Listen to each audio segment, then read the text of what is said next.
Mubarak walumaa galatti maaltu jira beektaa Mubarak maaltu jira taatee waadii dawaasiritti godhamu waan haarawaa miti kaleessuma wantoonni akkasii godhamaa jira kaleessuma gartee waadii sanitti namni akka horiitti ilaalama garuu kan mucayyoo tanaa adda ta'e duraaniin itti ulfeessanii darbanii saaratti fageessanii darban beektaa ulfa gartee itti ulfeessanii kaanii fuudhanii fageessan Oromotu as jira jedha mucattii gaafa waliin akkasitti cinqamaa ture sana Oromotu naannoo san jira waan si ajaa'iba saaratti darbanii kuno lakki Mubeki Tanami tabrat. Tabirati. Taatee jechaa jiran taatee achi keessa taamu. Katanaa maaltu jira? Mucayyoon akka jedhanitti mushawwaraan dhuftee jedhan. Mushawwaraan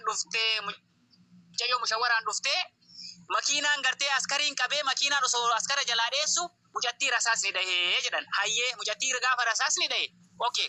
Achirraa fuudhee namichaan ammoo lubbuu askara jalaa bahee fuudhee istiraahatti buusee. Istirahan kun ka Oromoon itti buutu jecha istirahatti buuse hayyee istirahatti waan kana keessaan gaafadhe obboleessa taaziyaa irra jiru gaafachaa jiran obboleessa taaziyaa irra jiru naannoo san ture guutuu beeka ijoollachi amma taaziyaa quba afaan kaattee teettu takka takkaan beekaan hayyee ishii eega gartee istiraha buusan mucattiin tun istiraha duuti hayyee eessaan janaasni baxxaanii hammaramee tinii sifiltii irra bahe jedhee gaafadhe arabata ofirraa baasee sifiltii irratti kaahee eegasii mucaan Oromoo akka tasaa arge hayyee kamu rukaaba kana fide maqaa keessaniin dhufte rukaabni tuni mucattiin tun maqaa keessaniin dhufte firummaallee itti qabna jettanii eessaan fuudhamtee ajjeefamtee makiinaa keessatti istiraha buufamtee istiraha irraa gartee araba harka kamiin arabni fuudhee sifiltii irra baasee ittiin gartee horruu keessatti darba mee naa hima abboo araba fuudhee darbeen homaa godhuu hin dandeenyu mucatu argee akkasitti mucattii eegasii mootummaa itti waamnee fuusif naali qinfamuu dide tokkoffaa isaantu ajjeesee fi isaantu ajjeesinii mucattii tan harka ofiitiin itti taphatanii fi mootummaa ajjeesee wanni shakkiisitti ta'u ilmoon namaa tuni fuudhamtee shahara irra darbamudha duutuun tokkoffaa baxxaaniyaan isiin uffattu baxxaaniyaa horiyaati baxxaaniyaa arabni fuute arabni ammallee nan beekaan yoo jirtuu fuutee darbite malee arabni darbitu amma gaafa kaan mubee mucattiin ani yoo xiqqaate atillee komantii dhuftee barreessite hatta mucattii garaa ulfaa kootii surree itti godhe takka yoo yaadatte ji'oota dabran keessa ji'a 8 akkana ga'e mucattii kootiif surree ulfaan aana namni sun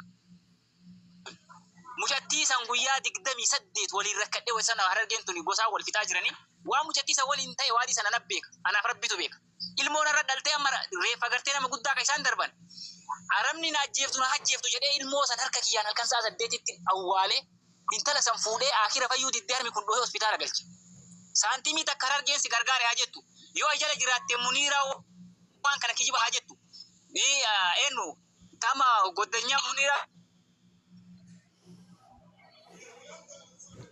kubbaa jedhee gaafa san nam tokko na dhaga'uu dide dhimma namoomaa yoo si hime jecha amma kan mucattii harkuma namaattu jechi taphate malee mootummaan fuutee darbitu nan beeka waan ta'eef yookaan arabni fuudhee hin darbu duutuun darbu arabni abadan fuudhee tallaa jaggalchee yookiin waa wayii godha malee baxxaaniyaan akkasii mareen darbu waan kana ifanuu godha nam tokko ciifa godhuti irruma marsanii mucaan miskiina wayii obboleessi miskiina Amusha Yade ibsiti asbara damna waan takka waan akkasii kana irraa carraan qabu kanaan dura waan kana dubbadhee itti milkaa'e isin beeku waan akkasii kana garuu uummanni maalirra jira uummanni waadii dawaaseen uummanni Saawud Arabiyaa sochii maalirra jirtu dhugaa mucaa kana baasuudha immoo Oromoo jeesuu kalaana ta'ee ani mubee akkana Oye Mishako akkana tokkotti ilamee akka Mishaan intala Oromoo tokko ajjeesuurra dhaggeeffadhaa lama akka keetitti yaada kenne yoonaan jettan boonaa baalee yookiin Mishaa yookiin abbaan barbaade ilmi Oromoo tokko intala tokko ajjeesee dama qalbii godhee geessee gatuurra wallaahi minilik ammas lafaa ka'ee ajjeesee gatuu wayya minilik yookiin immoo diina inni firaa kunoo kan jabaatu isa firaa kana yoo beektaniif jechuudha ilma Oromooti jedhanii dhiifama yoo ta'e maali gaa isa kami Oromummaan obboleessu diinatti beekama diinarra wanta ta'e hedduun jiru alagaarra wanta ta'e hedduu tokkittiin hin jiru alagaan alaguma jedhee jennu isa kana silaa kan iyyanu abashaatuun tala keenyitu amma nama saba amaaraa yookiin saba biraa wayii ta'e sabab kanaatu saban tala keenya ajjeesee jettanii iyyitu ajaan isa kana hadda ajjeefamee harka dhiigaatiin nama waliin taa'ee nyaataa jira yoo ta'e namni kun bor ammas harka ajjeesee bare namni dhiiga namaa buusee bareedan yoomiyyuu dhiiga namaa buusaa jiraata jedhan maaliif callise Oromoon ajandumti kana caale jira فيادي maaliif namni kun seeratti hin dhiyaanne namni mucaa kana ajjeese أكمل أنا خنك أجندا ما أبص كن يبص لكن إمشى لكن فدا فرص وندي خيسم بونا بالي ولا سكزي يرتن مرت خيسم بكتش لكن فدا سيفن دكتور نور الدين لكن فدا إمكن الدروم مالان mana gartee dabbaaletti marachaa turanii qacelota illee gassiira ture nama kumaafuu naaswaa ture bikka dubbiin bikka irraa kaate akkaataa isaan dhiiga obboleetta nyaatu dho'isuu kaanii fi harka namaa ta'u mirkaneessineeti faamilii yookaan maatii intalaa barbaadanii kan galle lammatammaas asitti mana kanatti waan kana koon kun akkaan carraa gabeessaa waan kana gartee qacelota irra dalagamuu danda'amti takka immishaa wani nu gootu waa'ee dhimma gartee dabbaalii fi maamme kananee ture waa'ee gartee obboleettii teenya of faamilii siidaa obboleeyyan lameen akka fidan. Abbaa kana si dorgaa abbaa kana dhagaye. Okay tole. Yeroo takkitti na baasi waa dubbadha. Abshir seena gootu. Tokkoffaa takkaffaa rammaa libeeta mubaarak. Dheengaddaa odoo mucaa dheengadda garaa godhee intala baatii sadii garaa qabdu san ajjeesanii darban san odoo hayni mucattiisanii bahee tun deebiteen duutu. Si galee? Gujjaab. Dheengadda baatima takka ture. Baatima takka dura mucattii ajjeesanii arabni karaarraa fuudhan san odoo haqa isii baasanii mucaan ajjeese silaa garaa godhee ajjeefamte suni ajjeefamtee darbamte suni namni isii ajjeese osoo bahee lammaffaan deebi'u jara kenna maaliif ufii walirra callisaa jirra ufii haqa walii awwaalaa jirra ufii garaa jara wal qabataa jirtan keessaaf walala nam tokko jalaa bu'aa obboleessa mucayyooti jedhe tokko. Jira obboleessi wayii Suudi Arabiyaa kana keessa jira jedhanii isaan ammoo waan akka beeku keessatti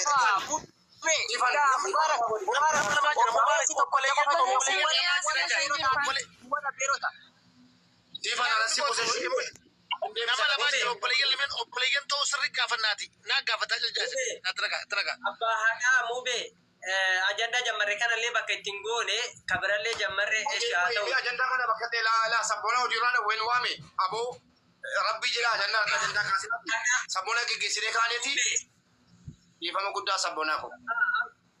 Anka koora koon qabu mucalleen ol galee addaan baafadha dubbadha sila ajandaa bakka ture itti jalqaba. Assalaamu alaikum. Anaa miti akamsaatu waan kana maaliif hin tiraattan jedhee ani immoo gurri waan nama dhaga'e egaa callisuun hin danda'amu.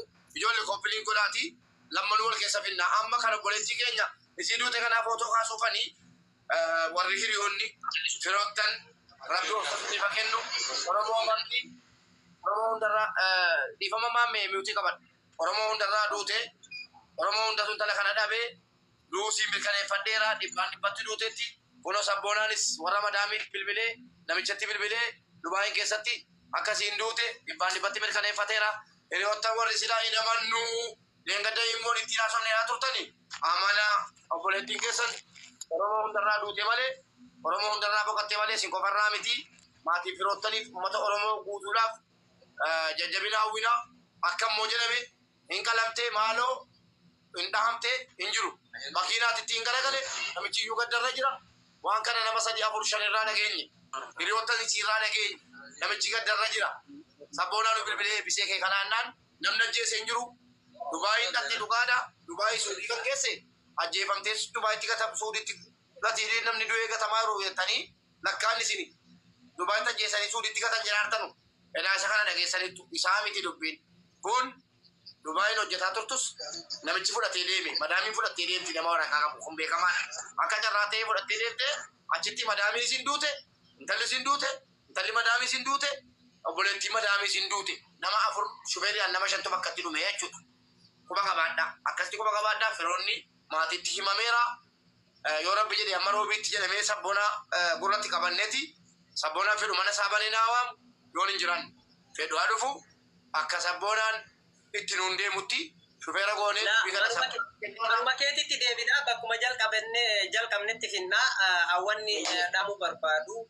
Deemuu barbaada hundi keessanuyyuu kan dhageeffatu qabdanii namni tokko yoo du'e dursa fiidanii maatiin ga'uun dursa fiidaniitiin hin jajjartanii maatiin akka hin geenye isin jechuu barbaada.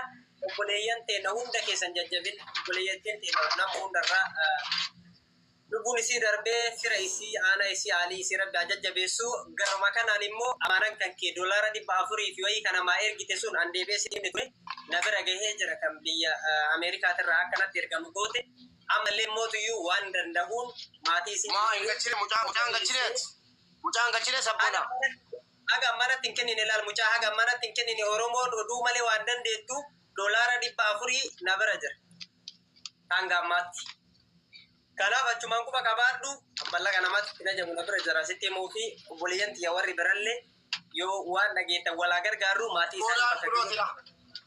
Sabboonaan $400 andagadde doolaarri sun na bira jira jedhee yoo rabbi jedhe obboleettii koo kanatti hin galchita rakkoon qabu sanas nama warraan fuudhaanis nama waananii taanumaan galchaarani garuu ganaa dhagatanii dhiisanii mallaqa itti dabalee galchaara taanumaan natti fidaara. Isheenii duraanii galaartii? Galaartii. Maa inuma dursatti birrii ganni godhanii malee galchaara la na bira ga'ee jechuudha. Waadu galatoom inshaallah rabbiin umrii kee dhuma dheeressu falas